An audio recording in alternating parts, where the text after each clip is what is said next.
Today we're going to answer questions from 5 different creators, starting with Jeff Wittek.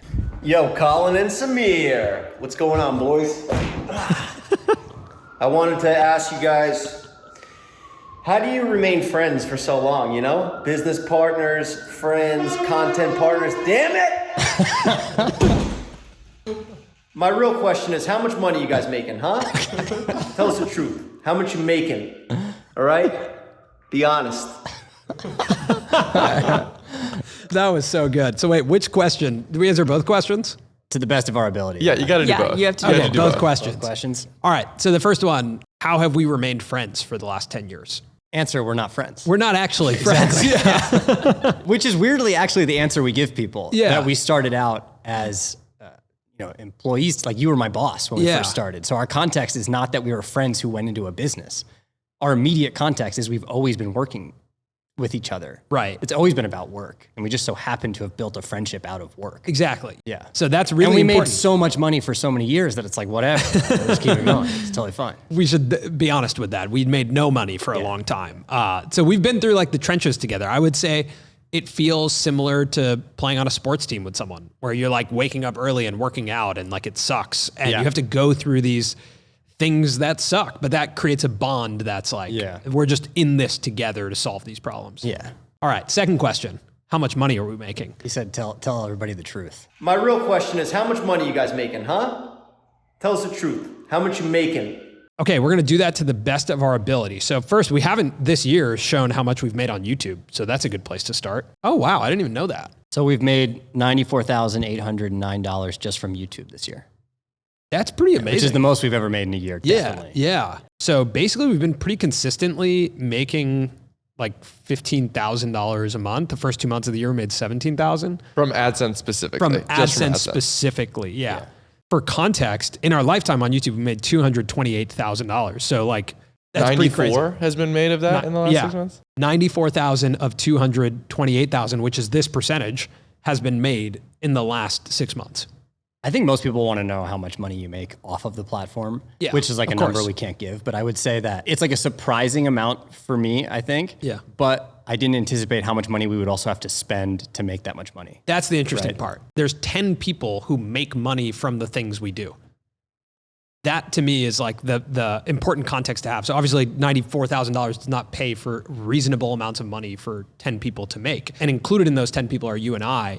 The thing that I think we can say is through brand sponsorships. Right now, our business is primarily what we make on AdSense is less than 10%. Whoa. Yeah. Are you serious? Yeah. It's less than 10% of what the whole business makes. But the whole business costs a lot of money because there's 10 people making money from the business. And people taking percentages. Yeah. That is a surprising thing where it's like you make more money than you think you're going to make, and you spend more money than you think you're going to spend. Yes. Yeah. Yeah. Should we do a quick explanation of why you can't talk about brand deals? Sure. Because I think that's a super natural. That's really helpful. So we're not going to say how much specific brands pay us. And a lot of that is because there's a lot of nuance to those deals, and brands are spending with a lot of different creators, and those also have nuance to them. So us, saying how much a brand pays us would cause a lot of challenges in brands being able to talk to other creators or creator to creator.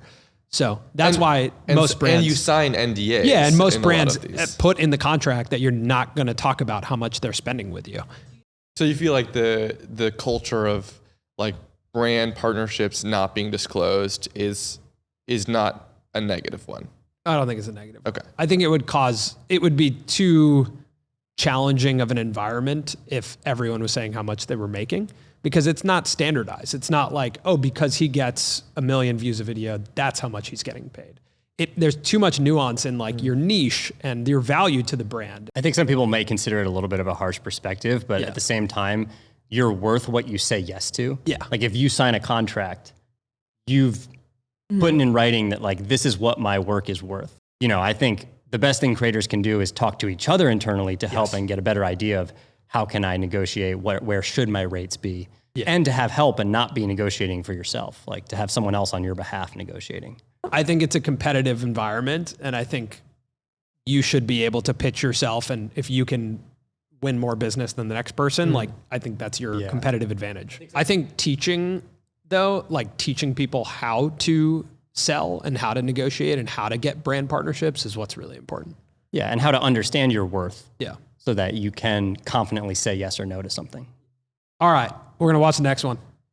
What's up, Michelle. Colin and Samir? Oh. My question for you is, as business owners and creators, what has been your biggest financial misstep and what did you learn from it?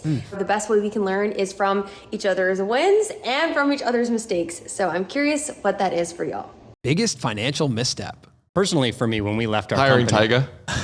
Oh, this is a good one. Yeah. Yeah. Okay. Yeah. Boom roasted. First of all, thanks for the question, Michelle. Colin, biggest financial misstep. I have an answer. I think you have an answer. Yeah, for me, it was when we left our company where we had stable jobs and salaries. I didn't account for taxes at all. And even though we didn't make that much money, I was living a lifestyle that was, at a level where I actually did have a job. I had benefits. Right. I had a pretty good salary. Yeah. And so that was a huge reality check. And I think that year I owed close to $15,000 to the IRS that I didn't have. And Right. that was, and we didn't have, it's not like we had money in the company We didn't have money in the bank either. to pay it. Yeah. So it sucked. Yeah. So planning for taxes as a creative, a freelancer, a creator, that is super important.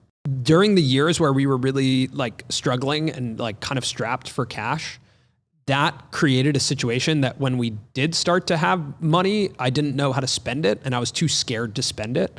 And I think that delayed a lot of our ability to grow, like not getting a studio, not investing in help and editors, not investing in even trips, like saying, hey, let's get on a plane and go film this because that'll help us grow. Yeah. I think the fear of spending was a financial misstep for sure. So what's the solution to like, if you are a creator, how should you pay your taxes like every quarter or like, how do you calculate it? What do you do to solve that problem? Yeah, practical step.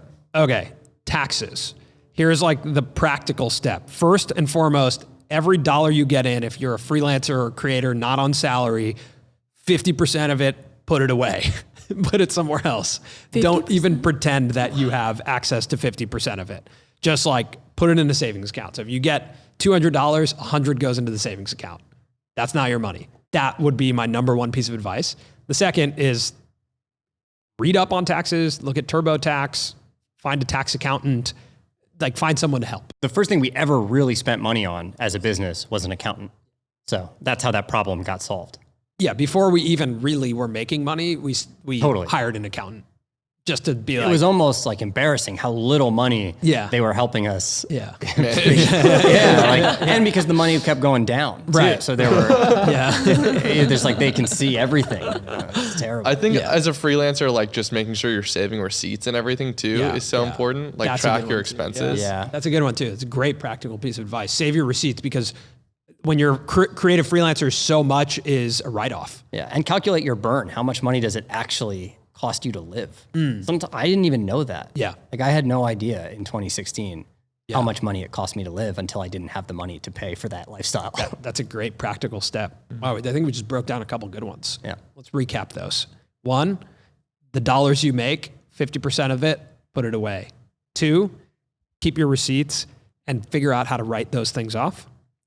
3, calculate your burn. How much money do you spend a month? How much money do you spend on rent, on going out to dinner? Create an average of this is how much money. 4, get an accountant. 5, invest in Doge. Kidding. That was a huge financial misstep on my side. Meme stocks and me were the worst pairing. Yeah. Wait, didn't Michelle also ask about your wins, your financial wins? I think investing in this studio was a huge financial win for us. And investing in Tyga. Well, no, not Tyga. not Tyga. Definitely Yeah. not Tyga. They ask you how you are, you just have to say that you're fine when you're not really fine, but you just can't get into it because they would never. No, but I think investing in this studio as a first investment, which was scary. Just want to say, Tyga's responsible for like most of our growth. most of our growth. Yeah, Tyga's gotten us like 700,000 700,000 subscribers. subscribers. Okay, there's 2 big ones. The first one was this studio, which we signed the lease for this studio during the pandemic. And it was a scary time to invest in anything, but we knew we needed a space to create. And renting this space, just to have the context that we had a space to create, developed this show that you're watching right now. This show did not exist when we rented the studio, Yeah. but the investment into renting the studio is what unlocked that for us. And, you know, all in all, that was like a, you know, with the amount of lease that we signed, like $50,000 investment over the span of, you know, 2 years. It was scary because we were like, we don't know where the money's going to come from. Yeah. But if we get the studio, we think we can make the money. Also, our trip to North Carolina to shoot with Jimmy, that was like, whoa, that was a huge financial That's win a for major us. one. Yeah, that's a major one. I think like that trip as a whole cost us a couple $1,000, maybe all said and done, close to 8. And that was one of the biggest wins for us ever. And that's part of what I was saying is like, I had a lot of fear in investing in stuff like that in the past, but now I look at it and I'm like, you have to really understand as a creator how to spend money, what to spend money on, what are you investing in? I can do the calculation in my head of like, if we do this, it can net out making us more money. All right, who's next? Oh. Mr. Rack. What's up, guys? It's Airrack. Colin and Samir, a question for you guys. Given that you guys have been in the brand world and doing that for like the last decade, is there anything that you would suggest or any advice you would give to a creator like myself and for all the people out there when we are headed into a potential tough financial situation or a potential recession? Anything that you guys would do to prepare for that kind of economy in brand world and in creator world? Love you guys. Mustache Airrack is a totally different person. Yeah, that looks like an alter ego to me. It's like Super Mario. Yeah, that's like a total alter ego. I don't even know who that guy is, you know? Maybe we just keep roasting him and then move on. Okay, so this has been like something that I feel like is discussed a lot right now in our industry. And I fear that talking about it too much like perpetuates it, this concept of recession. I think we've gone through little waves of being really afraid and sort of talking ourselves into being afraid, right? Even with like, we're renting this new office space and it's going to be really expensive. And we keep saying, you know, someone said to you, could you get out of the lease? Yeah. We're like, gosh, crap. But I think, you know, what it's actually doing for you and I is making us think about our overhead more and diversify our business because we are heavily advertising based and we always have been. Yeah. So, you know, what have we done in the past that's not advertising based? Yeah, I think for me, I've kind of reduced a lot of my fears around this. I think the more people started talking about it, the more I was like, let me just take a step back and think about what are the actionable things we can do. One, like you mentioned, we just need to look at our overhead, how much money is going out of the business on a monthly basis, and make sure we're in a position to handle that. So a lot of times people recommend, like as individuals, you have an emergency fund of like 3 months of expenses saved when you're going into recession. What is it, like what's the guideline for a YouTube channel? How much money you should have saved up as a media company or channel, I think heavily depends on how many team members and how much overhead you have. So overhead is defined by the fixed costs that you have on a monthly basis that are going out the door. So for us, that's rent of the studio, there's, you know, insurance, there's software, there's professional fees like legal expenses, then there's our team members, right? So we have quite a bit of overhead that's connected to our YouTube channel. So I think in our situation, I personally have prepared us for 6 months of overhead if there's some world where everything gets pulled, right? So that we have 4 to 6 months to solve what's next for us. Now, in a world where you're a YouTube creator and it's just you and a freelance editor or something, like you don't really have to prepare that much. You can actually just take a step back and be like, I'm nimble enough that if I need to change everything, I can just change everything. And I think that's really important for creators to think about. Which one do you want? Yeah, you bringing up having 3 to 4 months to prepare is something that doesn't really scare me because we've been there so many times. I don't want to go back there, but we like spent so much time throughout, you know, our experience working together where it was, okay, we have a month and a half. Okay, we have 3 months. We've gone down to the wire before. You know, like fourth quarter, you need a buzzer beater to actually keep going and go into overtime, and we've hit that buzzer beater. You've put a loan into the company from your personal savings. That's true. Which, you know, that was overtime. That was double overtime. Yeah, that was double like overtime. 2019, you've stopped taking paychecks. I'm the only one taking paychecks. And even then, the bank account's running out and we're out of money. That's true. Yeah. I guess that's why the experience of all of that doesn't now no longer like scares me. Because we've been through so many ups and downs like this. So I would just urge most, like all creators, be prepared, but don't be scared. Because playing scared is whenever you like make weird decisions. Yeah. I do wonder if in like a economic downturn or recession, similar to the pandemic, where more traditional entertainment isn't created potentially. You know, like what's happening with Netflix is really interesting to me, that they're losing subscribers. And I wonder if more focus gets put on YouTube content. Easier to produce, less expensive to produce. You know, like what Ryan Trahan did with his Penny series competes at the level of a hit TV show, but costs way less money to create. So I just wonder if in that situation, people turn their eyes to YouTube, which is free to watch. For the creators, it's cheaper to produce, and for advertisers, it's cheaper to buy ads there too. And that might be, you know, you might look at your situation and be like, do I still need the studio? You know, maybe not. Or do I have too many team members? I mean, Ryan Trahan said to us he had 6 team members. Who's the first to go?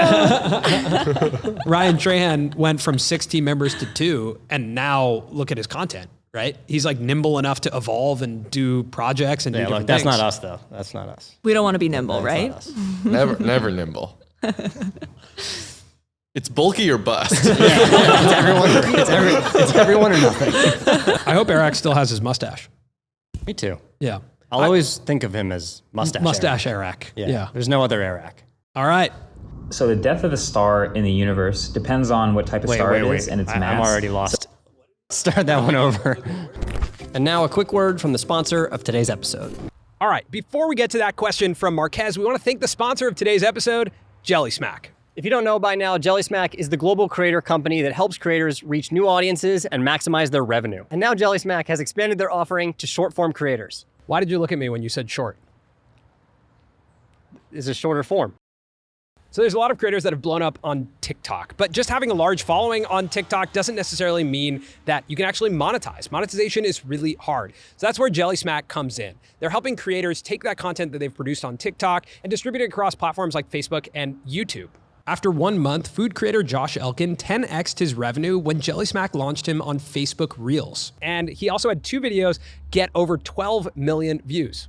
In addition to Josh, Jellysmack signed 30 TikTok creators that they're helping to bring to Facebook Reels and YouTube Shorts. And they're also helping TikTok creators produce long-form content with full service production. Jellysmack is trusted by some of the biggest creators on the platform, including Mr. Beast, Phil DeFranco, and PewDiePie. And for their 500 plus creators in their partner program, they're actually also using their advanced AI to optimize their content for short-form distribution and monetization. Jellysmack works with creators on a revenue share model, so it's a true partnership. It's at no cost to you as a creator. So if you're a TikTok creator, or really a creator of any type who's looking to grow their monetization and their reach, click the link in our description, go to Jellysmack, and tell them that we sent you. All right, back to the episode and that astronomy question from Marquez. So the death of a star in the universe depends on what type of star it is and its mass. I know where he's going with this. You already know where he's going with this? I already know where he's going. He just said the death of a star. He's going to ask big about... man knows where it's going. Oh, okay. He's going to ask about... Give us an answer. He's going to ask about why creators die.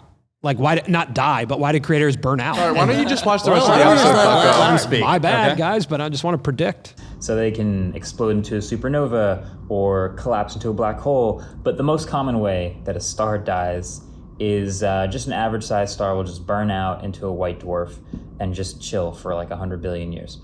Anyway, from all the things that we've seen, from YouTube stars, from getting canceled to burnout to graduating to TV, what do you believe to be the most common death of a star in the YouTube universe? So it just happens to be that you were right. I mean, it was the first line of his thing, was talking about the death of a star. I think it's running into a wall of purpose, right? Like a lot of creators start because they want to creatively express themselves. Yeah. Then it turns into a business and you don't feel like you're expressing yourself. You're not getting that same feeling like when you first started.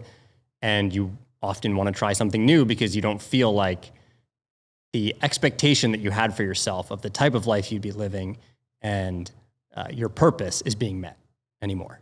So you change course. Yeah, I think it's a natural, like the main reason why creators burn out is because we're human. Doing one thing repeatedly over and over for a long period of time, there's some people who can do that, but a lot of people who struggle with that. And I think there is so much pressure when it comes to YouTube that we don't understand yet. Like this is so brand new. We do not understand the psychological impact of creativity in an endless environment, like just in this expansive environment that doesn't end. There's no real roadmaps for this outside of what we're doing right now. I think also when a creator gets to year 5, 6, and 7, if they start to fall on hard times, like viewership goes down for some reason, which we've seen happen to a lot of creators who have large subscriber bases. When you get to that point in your career, there are going to be a lot of things that you may not be willing to do again that you went through in the beginning, right? Like the way that you and I lived, where we had runway of a month or 2 months, the way that we operated and how stressful it was and how much time we had to put in. Who knows if we'd be willing to do that again in a couple years if it happened to us. Yeah, there's almost this, Matt Koval, who used to work at YouTube, made a video about the life cycle of a creator being 5 to 7 years, which actually follows the same life cycle of an NFL player or like a professional athlete. A lot of professional athletes are 4 to 6, 5 to 7 years. And I think that's pretty similar because of how taxing this career is on your mind and on your body. Any thoughts on that? What would you say are the tension points that you feel most? You know, you sort of described a lot of different ways that people can feel this. What is it for you two specifically? I think the toughest thing for me is my imagination. Like as much as I love what we're doing, I can imagine so many other lives that seem very compelling and interesting. And also Instagram shows me a lot of lives that look very compelling and interesting. And for how Barista Colin is in your mind somewhere. Barista Colin, Sandwich shop Colin, tattoo artist Colin. Well, that's a little too aggressive. I don't think I'd even go there. Tattooed But like, Colin. National Park Ranger Colin. No, that is not a real. We have had several conversations You, about park you ranger could Colin. not be a national park ranger. How do you know that? I know that for a fact. I've known you long enough to know you can't be a national park ranger. I'm And now I just want to be a national park ranger. I'm Just someone, to prove him wrong. I'm someone who typically encourages people to do anything they want in life. That one thing, I can't imagine you doing. I thought you supported me no matter what. Yeah, jeez. Do you feel that though at all or no? Imagination? Like the opportunity. I think I always know that there's an easier way to make money than what we're doing. But I also know that I don't think I'd be fulfilled. Like I have to do something where I feel like I've pulled it out of the ground, like it didn't exist and I created it. I lean back on that too. That I think even if I would like to be a park ranger, and I'm going to take that a step back. Let's just say I want to spend more time in nature. I want to be in a different environment than LA. That's actually what that means, that there's a way to do it through what we're doing right now, and it may just take some time. That's a really important note that I think you have to think about where your imagination takes you and then backtrack into what it actually is. Like, do you want to be a park ranger because you deeply care about national parks? Maybe. Maybe. And if that's what you write down, sure. But if it's because I want to spend more time in nature, then you have to now solve like, okay, what we're doing requires us to sit in this room for long extended periods of time. So you're not getting you're not fulfilled in that way. I think the actual problem though is it stems from internet fatigue. Yeah, for sure. The feeling like I spend too much time in the internet and things that don't affect my day-to-day life. That I'm like thinking about these things and I care so much about them. But then when I get home at the end of the day, I'm like, what? Like, that has nothing to do with like how I live my life, my family, and those types of things. There's another thing that a creator told me, Matt from Yes Theory said this to me. He said, if you take an hour to write down what's enough for you, you'll save years of your life. And I thought it was such an important piece of advice for every creator because you don't know, right? You don't know. Sometimes you think, I want to get as many subscribers as I can. I want to make as much money as I can. That is a recipe for burnout. Yeah. You know, like what types of things are you honestly happy with? Because otherwise you're just like in this abyss where no one knows what the top is. No one knows where this expands to. No one knows how big the universe is, Marquez. So, you know, like we don't know how big this all is. It could be as big as you want it to be. We don't know, Marquez. We don't know, Marquez. All right, here we go. Last one. Hello, Colin. Ludwig. Wedding, so excuse the fancy attire. Ludwig's in a turtleneck at a wedding. Yeah, which doesn't surprise me. Yeah, actually, that's like how I imagine him. Always. Question for you guys. I feel like all creators make things that, well, they should make to get views by studying algorithms in people who are successful. But what would you make if none of that mattered? Like passion project, like soul project, like if you die, what people remember you for project. Lud. The Dwig. The Dwig. That was, you know, It's better because he's in a turtleneck. Yeah, by a it's lake. much better. Yeah. Yeah, asking life questions. That's so good. Wow. Yeah, I think in our conversation with Tommy Innit, he mentioned that YouTube is like a video game. Like there's a way to win, right? There's a way to like win it and play it in a certain way, which is really interesting. And it's been so long since I think we've had creativity in a world without that consideration. Yeah, without the constraints of will it do well on YouTube? Yeah, will it work? It's a good question. What would we make? What would you make if there was no, YouTube? You would be a forest ranger. We already talked about that's true. this. You'd be a park ranger. I'd make so a I guess- documentary about park rangers. Yeah, about birds. I would say if I could have been the one who made Defiant Ones or a documentary like that. Yeah. That's cool. I think I would, if I had just time, I would just tell the story of my family through, and this is a very long-term project, but I would tell the story of, my dad and mom coming from India to the US, the story of myself and my brother being born, and then ideally the story of my kids and wherever they go. And it's essentially a story of 3 generations. And I think that would be so interesting. I think looking back at my personal life, which I guess is what YouTube is, it's like telling stories about your personal lives. I just haven't, I don't like the pressure of having to tell a story about myself and make it work on YouTube. Like whenever we vlogged, it was very weirdly pressurized that you had to tell a story about yourself, but you also, it was valued by the viewership, and you were like, I guess that story wasn't interesting about myself, so that sucks. That sucks, yeah. I want the space to tell the story of, I'm so fascinated by the story of my dad and my mom and like the challenges of moving to America. And then I want to tell more stories about my experience growing up with non-American parents in America, like a first generation immigrant kid. And then I'm so curious what my kids are going to be like. Like they're going to have the experience where their dad grew up in America. And like, I don't know, that's like, that is so confusing to me. I think hearing about your experience has made me think a lot about my experience and how I actually don't even really know like what the makeup of me really is. Like I know like my grandpa was born in Scotland, but he was there for a week and then he moved to the US. One of my grandmothers is Swedish and German, a few other things. And then my other grandparents are all an entire mix of Eastern European. And as I get older, I've been thinking like, what does it mean to be part of my family? Like, what are my traditions, And I've started to write down like sayings that my mom says or my dad, or things that we would eat or things my grandma would make. Because I'm just trying to like latch on to what does it mean to be me? And for my eventual kids, what will it mean to be them? What am I passing down? It's really like, I think you and I have always been interested in observing the human experience through our own personal lens, which is like super fun to make films about, but it's really challenging to make those work. You have to like spend long periods of time to figure out how those could be packaged in a title and thumbnail that someone wants to watch on YouTube. That's hard. So I think if it's not what we, need to be making when it comes to the business, which we are, passionate about making, if there was a vacuum of like, don't worry about anything, I find myself wanting to just, kind of go turn the camera and be like, what is my life experience like? Like, what is life through my lens? I think, do you think there's a world where we're going to pair our interest and excitement for documentary with what works on YouTube?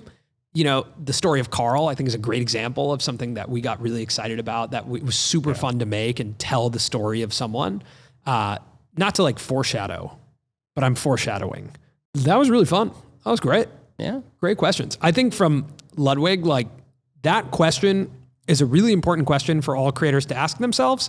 And I think it's not necessarily suggestive of what you're doing for your business. You need to find a way to only do your passion. Like you also have to acknowledge you're running a business.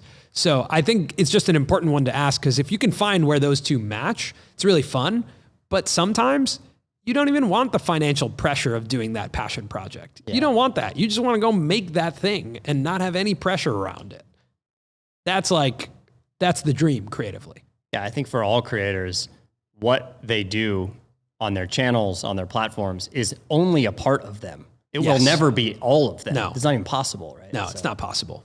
It's important to have that understanding that like this is a part of you that has become commercial. Yeah, and it's separate. It's separate. Like it's a format that you make, you know? And yes, you created it. It's you. It's like your creativity, but it's a thing that you've made and potentially that has been commodified that's like sells to advertisers, that makes money on YouTube, that pays for your bills. Like that relationship creatively is totally different than, hey, what do I want to make in a vacuum? Yeah. Those are totally different things.